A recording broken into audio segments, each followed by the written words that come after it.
ადამიანი კვდება იმ მანქანიდან სულს ვერასდროს ვერ გამოიყვან. და ჩვენ გვაქვს აქ ხიმჩისკა და რავი წმინდავენ. რა არ მოიტანეს, მაგრამ სულს ვერ წმინდავენ. მეორე, ჩანაძირი მანქანიდან სულს ვერასდროს ბიჭებო ვერ გაიყვან. აი ეს ცოტა ისეთი განცხადებაა, მაგრამ პირდაპირ ვამბობ, რომ ჩანაძირი მანქანიდან სულს ვერასდროს ვერ გაიყვან და ადამიანი, რომელიც კვდება მანქანაში, იმ მანქანიდან სულს ვერასდროს ვერ გაიყვან. და პრობლემა რა არის ახლა? პრობლემა არის ბოლო გამოფენაზე, აი ეს მე რატომ არ ვიფიქრე, არ ვიცი. ბოლო გამოფენაზე რო ვიყავი, აი ზუსტად ბოლო გამოფენაზე თქვეს რომ არის ადამიანი, როცა ესეთ მანქანას ყიდულობ, შენ ვერ დაგიმტკიცებენ, ვერ შენ დაუმტკიცებ, რომ აი ამ მანქანაში კაცი მოკვდა თუ არა.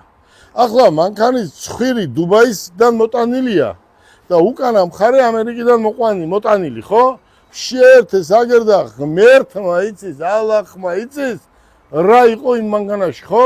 და ასეთი რამდენია ათასობით. პრობლემა რა არის, დათო? პრობლემა არის ესე თქვეს, რომ ვერასდროს სუნი ვერ გავა ასეთი მანქანიდან კაცი თუ ან მკვდარი, ვერც შენ უმტკიცებ, რომ არ არის მკვდარი და ვერც ის ვერასდროს ვერ დაგიმტკიცებს. რატომ? ავტომობილი ხან კორეიდან იყიდება, ხან ამერიკიდან იყიდება, ხან ევროპიდან იყიდება და ეს ავტომობილები წლობით განმავლობაში აგდია, ყრია სადღაც.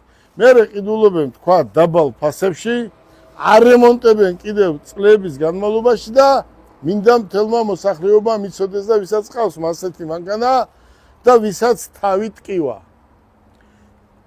აი ესეთ მანქანაში, ჩანაძირ მანქანაში და სადაც არის ადამიანი მკვდარი მანქანაში ავარიის გამო ან სხვა რაღაცის გამო, ამ დროს მანქანიდან სულს ვერასდროს ვერ გაიყვან და ამან იცის თავის ტკივილი. ყველაზე დიდი პრობლემა ესაა, რომ თავის ტკივილი გექნება მთელი ცხოვრება და ვერასდროს ვერ მიხვდები, რატომ გაქვს ეს თავის ტკივილი.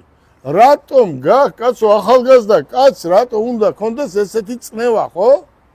ეს თქვათ, მაგალითს ვამბობ, მაგალითს ეს არის ყველაზე ცუდი. და ამიტომ მე ურჩევ ყველას, ნუ იყიდით დამტრეულს, აწყობილს, ქუჩა-ქუჩა. ვერც შენ დაუმტკიცებ, ვერც ის დაგიმტკიცებს.